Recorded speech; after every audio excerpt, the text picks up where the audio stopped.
पुरुषों ने कही, मोक्ष मोक्ष कैसे मोक्ष मिलेगा?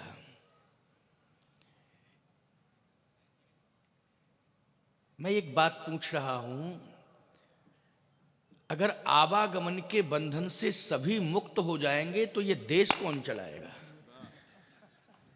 ये देश चलाएगा कौन? पहले ये बताइए। क्या पर्वत वृक्ष कौन चलाएंगे इसको?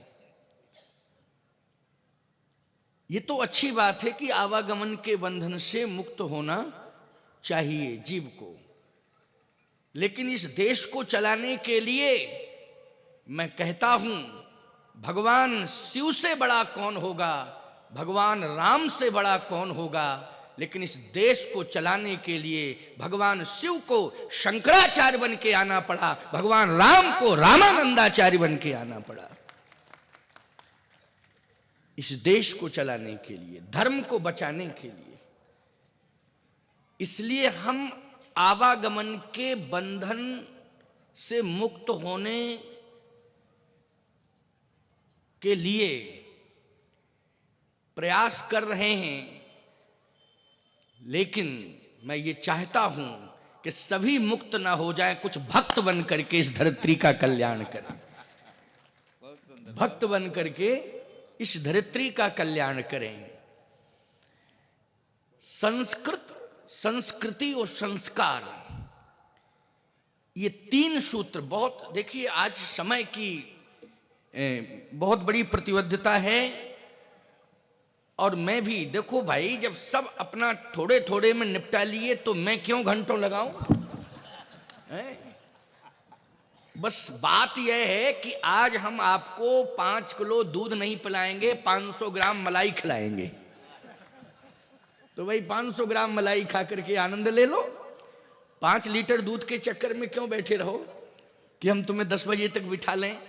और फिर प्रातःकालीन सत्र में मेरी राम कथा होती है, और जितने भी संत महापुरुष उपस्थित होते हैं उन सभी का उद्बोधन भी होता है, और रात्रिकालीन सभा में भी उपस्थिति रहती ही है।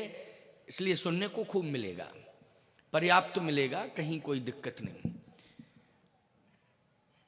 जैसा अभी बार बार इस श्लोक को दोहराया जा रहा था, अष्टादश पुराणेषु व्यासस्य वचनद्वयम् परोपकारः पुण्याय पापाय परपीडनम। वास्तव में इससे बड़ा कोई दूसरा धर्म नहीं है, इससे बड़ा कोई दूसरा धर्म है ही नहीं। तुलसी का भी मत यही है। अगर वेद व्यास का ये मत है तो संत तुलसी का भी यही मत है। परहित सरस धर्म नहीं भाई,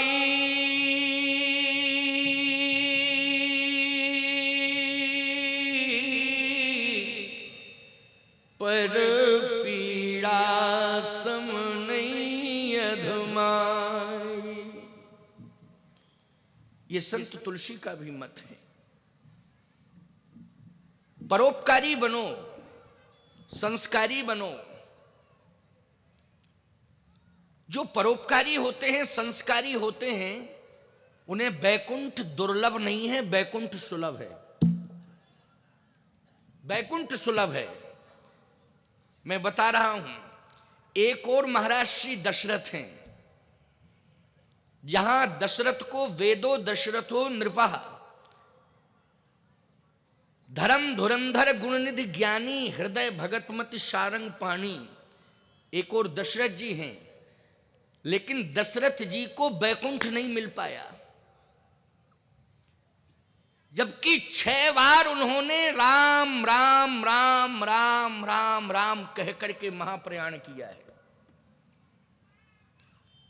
राम राम गिनते जाना, राम राम कही राम कही राम राम कही राम, तन पर हर रघुवर विरह राव गयऊ सुरधाम। बैकुंठ में और सुरधाम में अंतर है।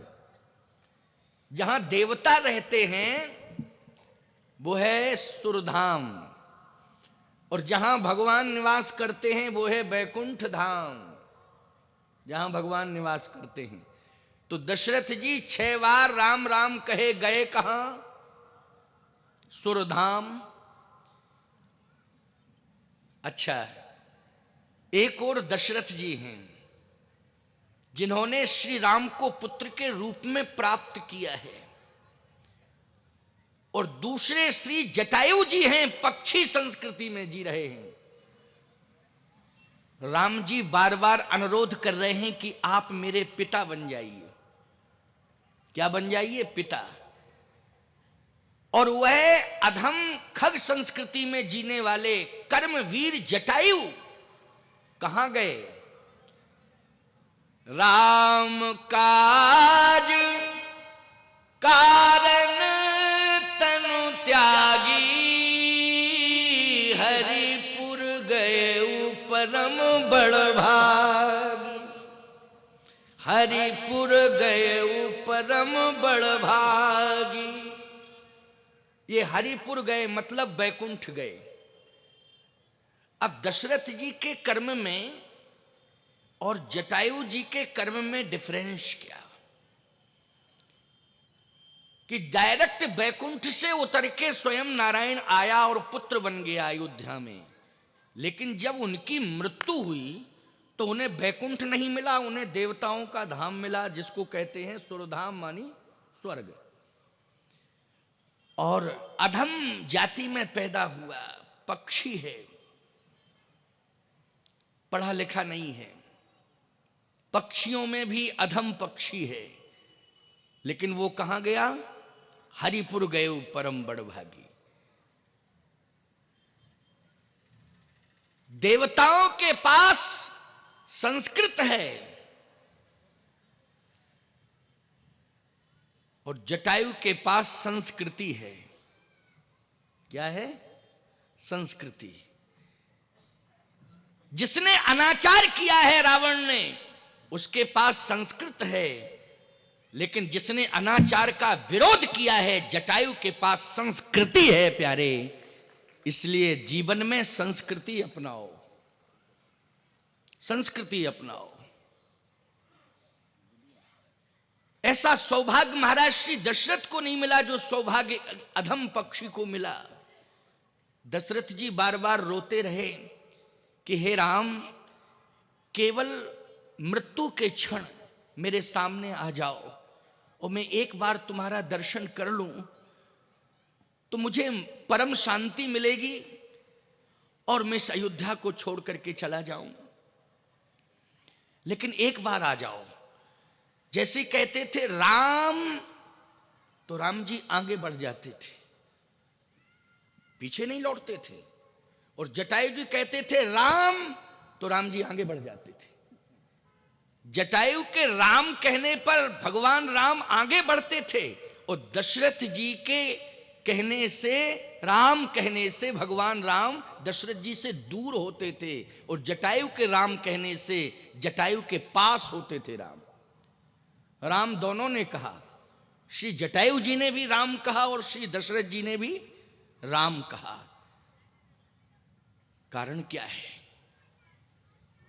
कारण यह है कि महाराज श्री दशरथ जब राम जी का जन्म हुआ तो नारद जी से बार बार कह रहे थे, देवताओं से बार बार कह रहे थे, अयोध्या वासियों से बार बार कह रहे थे, संत मनीषियों से बार बार कह रहे थे, जाकर नाम सुनत शुभ होई, मोरे ग्रह आवा प्रभु सोई। मेरे घर में प्रभु आया है, भगवान आया है, बस वो पुत्र बन के आया है। जब भगवान आया है तो भगवान को क्या बंधन में बांधा जा सकता है? और यदि निहित स्वार्थों के लिए कोई भगवान को बंधन में बांध ले तो मैं कहता हूं इससे बड़ा अपराध और कोई दूसरा हो नहीं सकता है। अपने निहित स्वार्थों के लिए,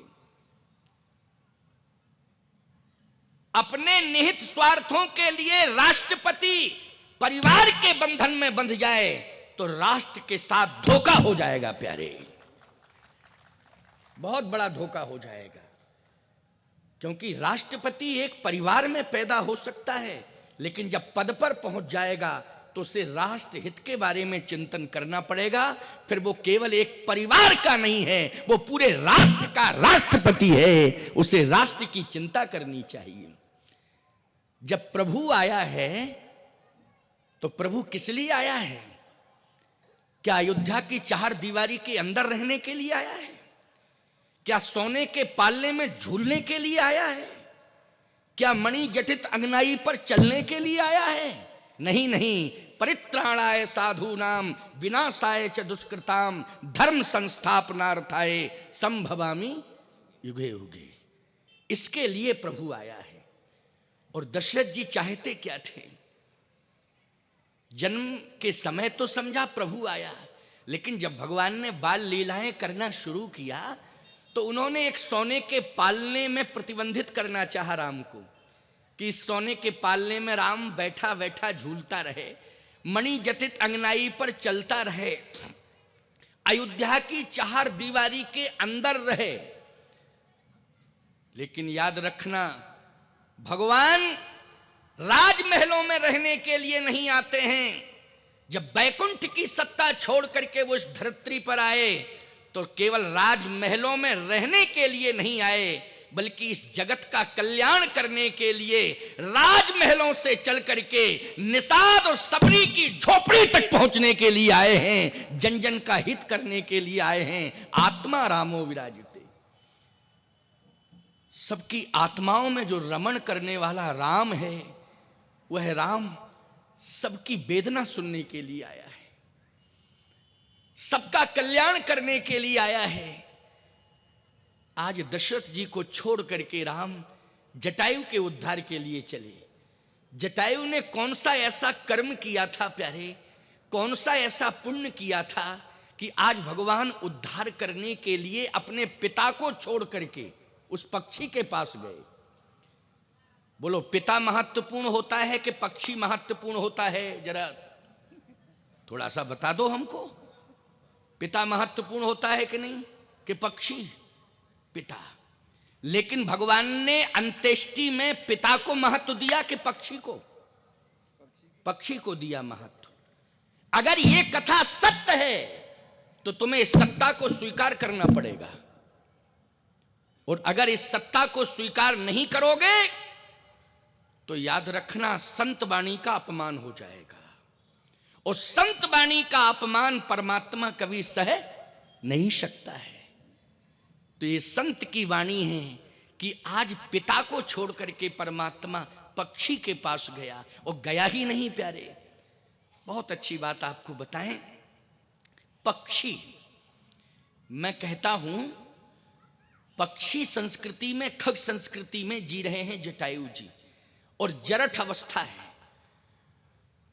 क्योंकि संस्कृत, संस्कृति, संस्कार, इन तीन पर मैं पक्षी को केंद्रित कर रहा हूं।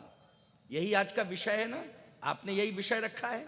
जो विषय रखा जाता है थोड़ा सा हम उसको टच जरूर करते हैं, और यदि टच नहीं करेंगे तो ये होगा कि ये अपने मन की बात कहते हैं, जो विषय होता है उस पर बोलते ही नहीं। ये कैसे जगत गुरु हैं भाई? मुसीबत तो अच्छा, और सबसे बड़ी विडंबना इस बात की है कि जब सब कह जाते हैं, बाद में कुछ बचता नहीं है, तब हमारा आह्वान किया जाता है कि आप बोलिए, आप बोलिए। मैं कहता हूं कि सब बोलने के बाद जब लाइव ही खत्म हो जाती है तब कहते हैं आप बोलिए। मैं कहता हूं कोई बात नहीं, परंतु आप सबकी जिज्ञासा से मैं बहुत प्रसन्न हूं कि आप बैठे रहते हैं, टकटकी निगाह से बैठे रहते हैं कि स्वामी जी कब बोलेंगे। और मैं भी आप लोगों की भावनाओं का आदर करने के लिए बैठा रहता हूं इतनी देर तक। नहीं मैं कोई संगमरमर की मूर्ति हूं क्या कि एक बार प्रतिष्ठा कर दी, ना हिल रही है मूर्ति, ना डुल रही है, ना बोल रही है, हैं? लेकिन आप लोगों के कारण मुझे ये सब करना पड़ता है। चलो कोई बात नहीं है, जरा 10 मिनट की बात है, बहुत अच्छी बात है, केवल 10 मिनट, क्योंकि 9 तो बज ही रहे हैं। चलिए 9:15 बजे तक सभा को चलाते हैं, इसके बाद फिर वाणी को विश्राम देंगे और फिर इसके बाद में एक बड़ा सुंदर नृत्य होगा। बालिका बहुत योग्य है नृत्य करने में।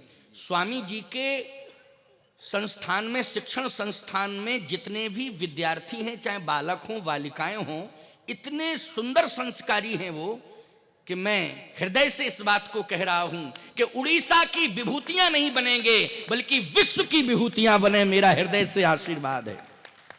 केवल उड़ीसा को ही गौरवान्वित नहीं करेंगी वो विभूतियां, बल्कि वो पूरे विश्व को गौरवान्वित करेंगी। ये मेरा विश्वास बोल रहा है, हृदय से बोल रहा हूं, क्योंकि वो शिक्षण संस्थान संस्कारों से संयुक्त है। शिक्षा और संस्कार, मैंने एक दिन ये विषय भी टच किया था। आइए 15 मिनट की बात को सुन लीजिए, बहुत ध्यान से सुनिए। संस्कृत, संस्कृति और संस्कार। दशरथ जी के पास तीनों हैं। संस्कृत भी है, वेद विदित तह दशरथ नाऊ, और संस्कृति भी है, क्योंकि संस्कृति अगर नहीं होती तो मुनि आगमन सुना जब राजा, मिलन गयौल विप्र समाजा, कर दंडवत मुनि सन्मानी, निज आसन बैठा रहे आनी। संस्कृति भी है, और संस्कार नहीं होते तो परमात्मा पुत्र बन के नहीं आता।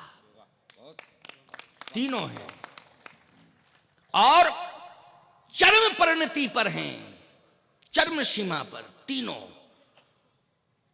लेकिन ऐसे संस्कृत, संस्कृति और संस्कार युक्त चक्रवर्ती सम्राट महाराज श्री दशरथ को पिता बनाने के बाद भी बार बार बुला रहे हैं, लेकिन राम जी लौट नहीं रहे हैं, आगे ही बढ़ते जा रहे हैं।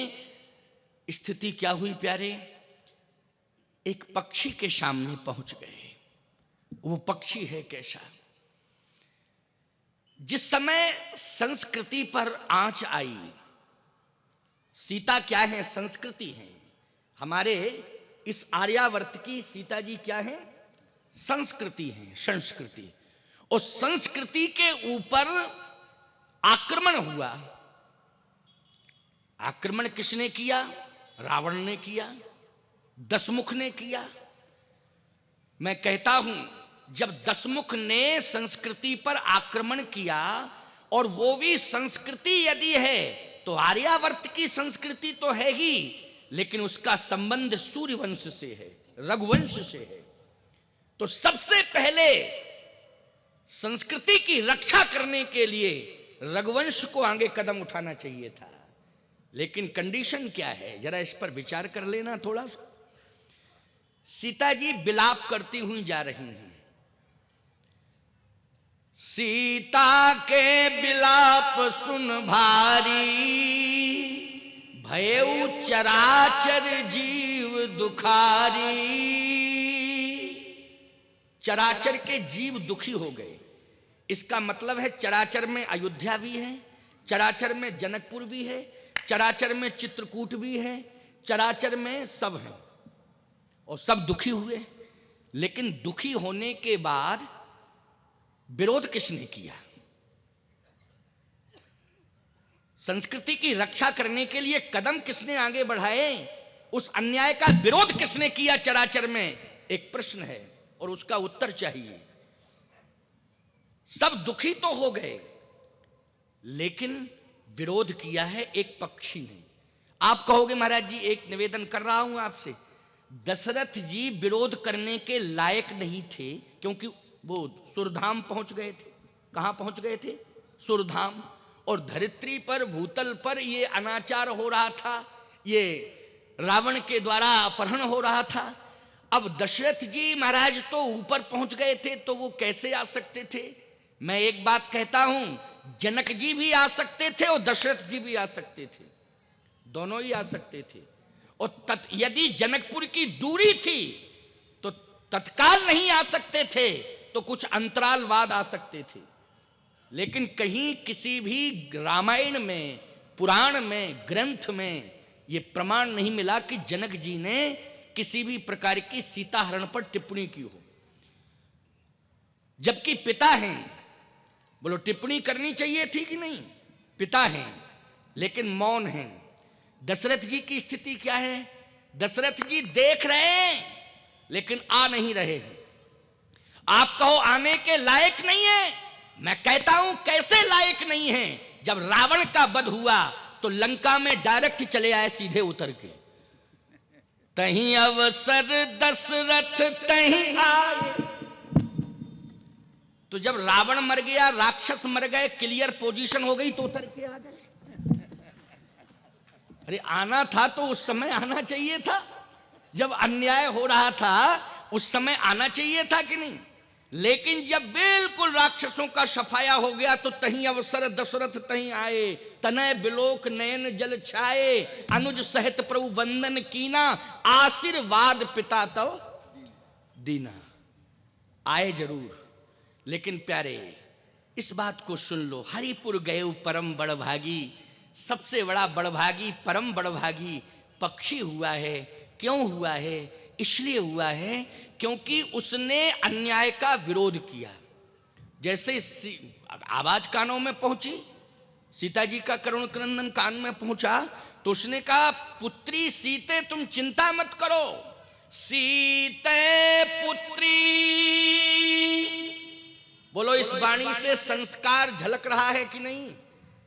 पुत्री कहकर के संबोधित कर रहा है। और विपत्ति काल में अगर पुत्री शब्द, पिता के द्वारा पुत्री शब्द निकल जाए और उसके कान में पहुंच जाए, ईमानदारी से बताओ उसे परितोष मिलेगा कि नहीं मिलेगा? कि मेरा बाप अभी जिंदा बैठा है, मेरी रक्षा के लिए आज वो ललकार रहा है। सीते पुत्री करसी जन त्रासा, ओ करी हो जा तू धान करना सा। चिंता मत करो, मैं इसका विनाश करूंगा। और जटायु जी आगे बढ़े, और जैसे ही बढ़े आगे, ये पक्षी आगे बढ़ा धर्म की रक्षा के लिए, संस्कृति की रक्षा के लिए पक्षी आगे बढ़ा। और जैसे ही आगे बढ़ा पक्षी, तो जो गीध जात के पक्षी थे उन्होंने पीछे से टांग पकड़ ली गीध की और खींचना शुरू किया, खींचना शुरू किया। अच्छा बोलो भाई, इन सबको सहयोग करना चाहिए था कि टांग पकड़ के खींचना चाहिए था? अगर विरोधी होते तो टांग पकड़ के खींचते, तो पक्षी हैं कि विपक्षी हैं? पक्षी हैं, विपक्षी नहीं है। टांग पकड़ के पक्षियों को खींचना चाहिए कि विपक्षियों को? विपक्षियों को खींचना चाहिए। लेकिन ये है पक्षी, और पक्षी पक्षी की टांग खींच रहा है। मैं कहता हूं पक्षी पक्षी की टांग खींच रहा है, इसलिए ना पार्टी का विकास हो रहा है, ना राजनीति का विकास हो रहा है, ना देश का विकास हो रहा है। इनसे ज्यादा अच्छे तो विपक्षी हैं जो कम से कम फ्रंट पर आके बात करते हैं। क्यों? ये तो पीछे से टांग पकड़ के खींचते हैं। बड़ी विडंबना है। हम देश हित की बात करते हैं, हम देश के विकास की बात करते हैं। मैं कहता हूं ये देश का विकास नहीं है, ये देश के अंदर घुन बन करके देश को खोखला कर रहे हैं। ऐसे लोग जो अच्छे कामों में आगे बढ़ रहे हैं, उनकी टांग पकड़ के जो लोग खींच रहे हैं, मैं कहता हूं वो इंसान नहीं है, वो देश को खोखला करने वाले घुन हैं जो आज ऐसा काम कर रहे हैं। और सुनो मेरी बात को, मैं चैलेंज के साथ कह रहा हूं, कुछ ऐसे प्रभावशाली लोग हैं इस देश के अंदर जो कहते हैं कि हमारा इतना बड़ा प्रभाव है, इतना बड़ा दबाव है, हम जो चाहेंगे वो होगा, मुझे कोई चैलेंज नहीं कर सकता है। मैं कहता हूं घुन बन करके देश के विकास में बाधक मत बनो, घुन बन करके धर्म के विकास में बाधक मत बनो, घुन बन करके आध्यात्म के विकास में बाधा मत बनो। यदि तुम बाहुबली हो करके इस प्रकार की धमकी देना चाहो कि मैं जो चाहूंगा वही होगा, तो याद रखना, जैसे गेहूं को चक्की में पीसा जाता है तो गेहूं के साथ में घुन भी पिसता है। अब जब वो घुन पिसने लगता है तो चक्की से कहता है, देखो जरूरत है गेहूं की, लेकिन हमको क्यों पीस रहे हो? हमारी तो किसी की जरूरत ही नहीं है, लेकिन मुझे क्यों पीस रहे हो? तो चक्की कहती है हम तुम्हें इसलिए पीस रहे हैं क्योंकि तुमने इस घुन को खोखला किया है, इसलिए हम तुम्हें छोड़ेंगे नहीं, हम तुम्हें पीसेंगे। ठीक इसी प्रकार से इस देश के अंदर जिन्होंने राष्ट्र को, धर्म को, सत्कर्म को खोखला करने का प्रयास किया है, वो यहां भले ही बच जाएं, लेकिन मरने के बाद परमात्मा की चक्की में अवश्य पीसे जाएंगे, उन्हें कोई माई का लाल नहीं बचा पाएगा। इसलिए डरो कि हमारा मरने के बाद क्या होगा, हमारा मरने के बाद क्या होगा। जो हमने पाप किए हैं उसकी परिणति सामने आएगी। आज पक्षियों ने जब टांग पकड़ के खींचना शुरू किया तो जटायु जी ने कहा सुनो भाई, तुम मेरी जात बिरादरी के हो, हाँ, मैं अच्छा काम करने के लिए जा रहा हूं कि गलत काम करने जा रहा हूं, पहले ये बताओ। पक्षियों ने कहा जा तो रहे हो अच्छा काम करने के लिए, लेकिन रावण बलवान है, तुम उसको मार नहीं पाओगे, तुम उसको मार नहीं पाओगे। गिद्धराज जी ने कहा ये मैं भी जानता हूं कि मैं उसे मार नहीं पाऊंगा।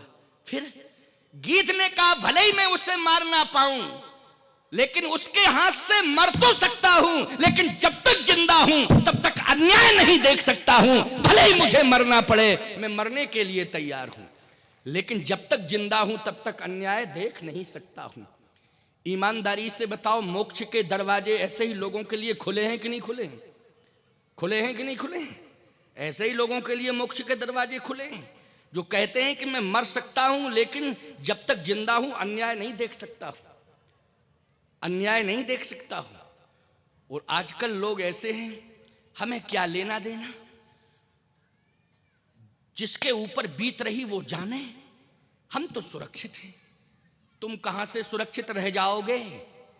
धीरे धीरे धीरे धीरे धीरे धीरे सबकी पंचायत सामने ही निपटने वाली है, सबकी पंचायत, सबका निर्णय होने वाला है।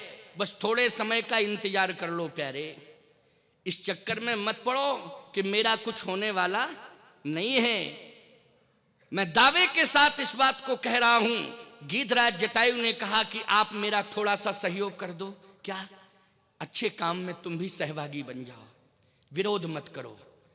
हमेशा व्यक्ति की नकारात्मक सोच नहीं होनी चाहिए, सकारात्मक सोच होनी चाहिए। नकारात्मक सोच मत अपनाओ, सकारात्मक सोच के साथी बनो और अच्छे काम में मेरा सहयोग करो। स्वामी जी ने कितना बढ़िया कार्य किया, ये सकारात्मक स्वरूप यहां प्रकट हो गया कि नहीं हो गया? और बोलो, इस सकारात्मक स्वरूप का समर्थन सबको करना चाहिए कि नहीं करना चाहिए? सबको करना चाहिए। जिसने इस विश्वात्म चेतना परिषद के सकारात्मक सोच का समर्थन कर दिया, उसके मोक्ष का दरवाजा अवश्य खुल गया, इसमें जरा भी संदेह नहीं है। लेकिन पक्षियों ने कहा कि देखो हम तुम्हारे मरने में साथी नहीं हैं, मरना है तो मरो, हम जो चले। गिद्धराज जी ने जैसे ही रावण के ऊपर आक्रमण किया तो रावण मूर्छित होकर गिर गया, और जैसे ही रावण मूर्छित होकर गिरा तो ये पक्षी फिर पहुंच गए। ये जो विरोध कर रहे थे, टांग पकड़ के खींच रहे थे, ये मौका पाके फिर पहुंच गए। और जैसे ही रावण को धराशायी किया गिद्धराज जी ने, तो इन पक्षियों ने कहा गजब हो गया, गजब हो गया। हम जानते थे कि रावण मार डालेगा पक्षी जटायु को, लेकिन जटायु ने तो रावण को ही बेहोश कर दिया, और अब रावण मरने वाला है। तो जितने पक्षी थे वो सब जटायु के सामने पहुंच गए और कहने लगे जटायु तुम संघर्ष करो, हम तुम्हारे साथ हैं। ये मौके का लाभ देख रहे हो, हम तुम्हारे साथ हैं, संघर्ष करो। बोलो, यही विडंबना है आज देश की कि नहीं है? ये अवसरवादी लोग जो पार्टियां चेंज कर देते हैं पद के चक्कर में ये पार्टियां चेंज कर देते हैं, सिद्धांत को नीलाम कर देते हैं। सोचो जरा, ये क्या देश का कल्याण करेंगे। गिद्धराज जी ने कहा थोड़ा सा सहयोग कर दो और कुछ नहीं। क्या? मैं अपनी पुत्री को सुरक्षित स्थान पर स्थापित कर दूं और फिर मैं रावण से युद्ध करने के लिए आऊंगा और इसे सबक सिखाऊंगा। अभी मूर्छित है, मूर्छित पर वार नहीं करना चाहिए, ये शास्त्र कहता है। मूर्छित पर वार नहीं करना चाहिए, इसलिए मूर्छित है। मैं अपनी बेटी को सुरक्षित स्थान पर भेज दूं, फिर आके युद्ध करूंगा। बोलो, क्या दशरथ जी महाराज ने ऐसा सोचा? मैं कहता हूं ये तो रावण का क्षेत्र आ गया, समीप में ही लंका है, लेकिन मारीच, सुबाहु आदि ये तो सब जनकपुर अवधपुर के बीच ही में थे। लेकिन ना जनक ने मारीच सुबाहु का विरोध किया, ना दशरथ ने मारीच सुबाहु का विरोध किया। दशरथ जी यज्ञ करते रहे और जनक जी भी यज्ञ करते रहे। एक का होमात्मक यज्ञ होता रहा, दूसरे का ज्ञानात्मक यज्ञ होता रहा। और गीधराज जटायु की परिस्थिति क्या है सोचिए जरा। दशरथ जी होमात्मक यज्ञ करते रहे, जनक जी ज्ञानात्मक यज्ञ करते रहे, और मारीच सुबाहु विश्वामित्र के यज्ञ को विध्वंसित करते रहे। यह कंडीशन रही। परंतु एक अधम पक्षी ने आज कितना बड़ा कार्य किया कि यज्ञ, ऐसा यज्ञ किया, ऐसा समर्पण का यज्ञ किया कि दशरथ और जनक एक वाणी की आहुति देता रहा, जनक जी वाणी की आहुति देते रहे और दशरथ जी हविष्यान्न की आहुति देते रहे। लेकिन गीधराज जटायु ने ऐसा धर्म की, संस्कृति की रक्षा के लिए समर्पण का यज्ञ किया कि प्राणों की ही आहुति दे डाली है। इससे बड़ा महान कौन होगा दुनिया में? बोलो, प्राण की आहुति दे दी रक्षा के लिए कि नहीं दी? प्रमाण है। आज बेहोश होकर के गिर पड़े गीधराज जटायु जी और एक ही बात कह रहे हैं, राम एक बार तुम मेरे सामने आ जाओ, एक बार मेरे सामने आ जाओ, बस मैं तुम्हें देखना चाहता हूं और मेरे मन में कोई इच्छा नहीं है। वो देख करके मैं सीता की व्यथा सुनाना चाहता हूं, एक बार आ जाओ। राम जी जैसे पहुंचे तो राम राम राम राम राम इस धुनी का उच्चारण हो रहा था। राम मंत्र का जप कर रहे थे। भगवान श्री राम ने कहा कि मैं राम हूं, आ गया हूं, एक बार नेत्र खोल करके देखो। राम आ गया। जिस राम को पुकार रहे हो वो राम आ गया। और जैसे ही नेत्र खोल करके देखा तो गीधराज जटायु जी भगवान राम का दर्शन करके रोने लगे। भगवान राम ने कहा, आपने अच्छा काम किया है, अच्छे काम करने वाले को तो हंसना चाहिए, रो क्यों रहे हो? कहे, इसलिए कि मैं सीता की रक्षा नहीं कर पाया। इस बात का पश्चाताप है कि मैंने सीता की रक्षा नहीं कर पाई। प्रयास बहुत किया लेकिन फिर भी मैं सुरक्षित नहीं कर सका। नाथ दसानन यह गति कीन्ही, उतहि खल जनक सुतार लीनी। ले दक्षिण दिश गयऊ गुसाई, बिलपतियत कुर्री की नाई। दरस लाग प्रभु राखे प्राणा, अब चलन चाहत अब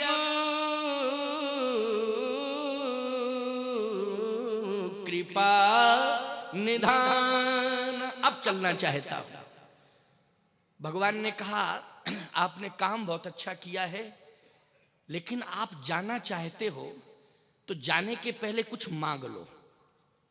अच्छा बोलो, तुम भगवान की भक्ति करते हो तो भगवान से कुछ मांगते हो कि नहीं मांगते हो?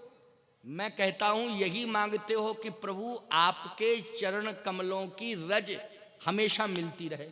चलो यही मांगते हो। हे प्रभु मुझे मोक्ष मिल जाए, यही मांगते हो।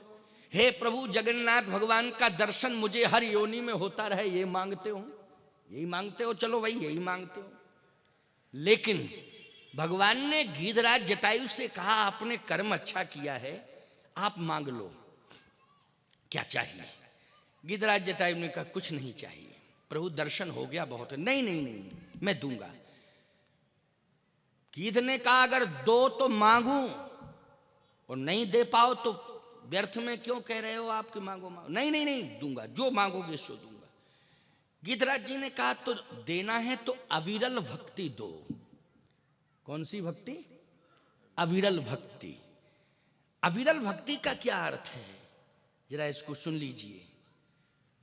अविरल भक्ति का अर्थ है कि जीव ब्रह्म से किसी क्षण किसी पल विलग ना हो।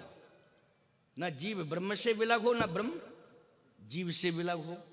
एक पल एक क्षण भी विलग नहीं होना चाहिए। सदा जीव के पास ब्रह्म रहे, ब्रह्म के साथ जीव रहे। बहुत बड़ी मांग है कि नहीं, सोचो जरा, है? यही अविरल भक्ति है। ऐसी भक्ति मुझे दो। लक्ष्मण जी बोले प्रभु बार बार आप कह रहे थे तो आप ही फंस गए। अब इसलिए फंस गए कि अब गीधराज जटायु को कहां लेते फिरोगे। संभलपुर में सम्मेलन होगा, सभी विद्वान आह्वान करेंगे, आप गीध को लेके चले आओगे साथ में। तो गीध को संभालोगे कि गरुण को संभालोगे? अब ये समझ में नहीं, बात नहीं आ रही है। गरुण जी तो वाहन है, चलो आप गरुण पर बैठ करके सब जगह जाते हैं, लेकिन गीध को साथ में कैसे लेके चलेंगे, बात समझ में नहीं आ रही है। अब आप दो वरदान। भगवान ने कहा मैं दे रहा हूं। लक्ष्मण इतना पवित्र कर्म करने वाला गीध रहेगा? नहीं नहीं नहीं, ये गीध नहीं रहेगा। देखो आज मैं इस पवित्र कर्म करने वाले को इस रूप से दूर कर रहा हूं, गीध वाले रूप से दूर कर रहा हूं और अपना स्वरूप प्रदान कर रहा हूं। गीध देह तज धर हरि रूपा। तुरंत भगवान बन गया वो। बोलो भगवान बन गया कि नहीं? अच्छा, कर्म के बल पर गीध क्या बन गया?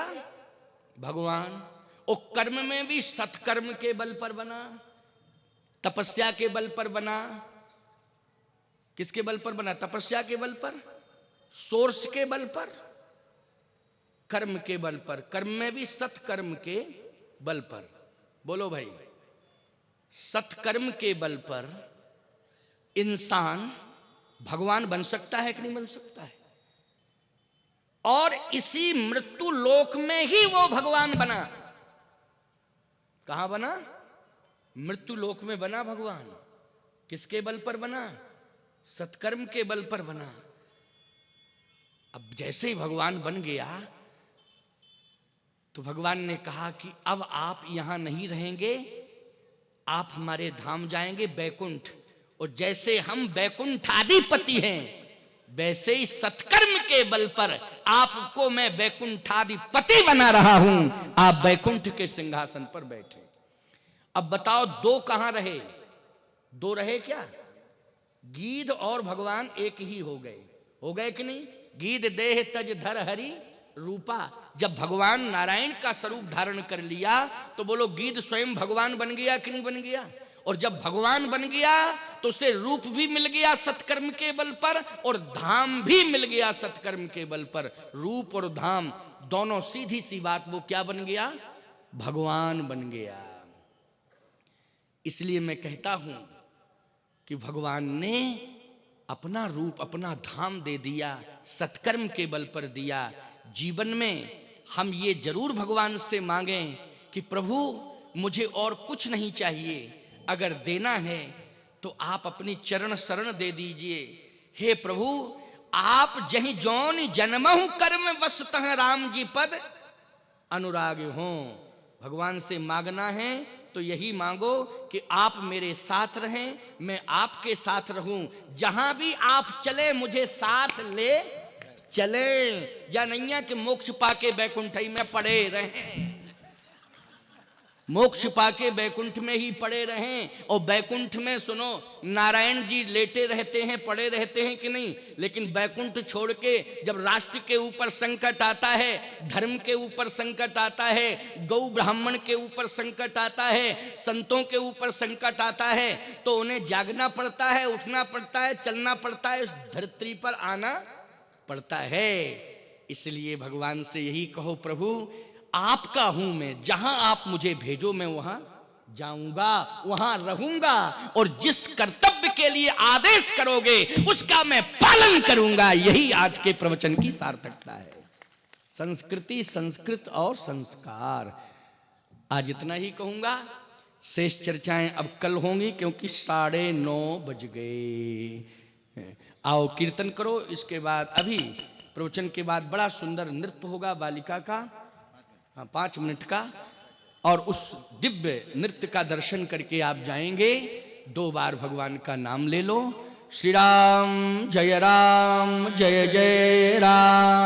श्री राम जय जय राम, श्री राम जय जय राम, श्री राम जय जय राम, श्री राम जय जय राम, श्री राम जय जय राम, श्री राम जय जय राम, श्री राम जय जय राम, श्री राम जय जय राम, श्री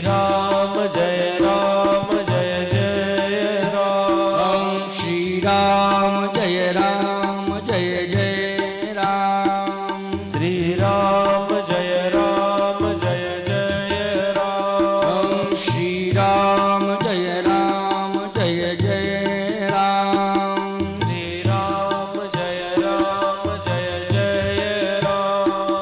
श्री राम जय जय राम, श्री राम जय जय राम, श्री राम जय जय राम, श्री राम जय जय राम, श्री राम जय जय राम, श्री राम जय जय राम। बोलिए सनातन धर्म की, श्री हनुमान जी महाराज की, यज्ञ भगवान की जय जय सीताराम।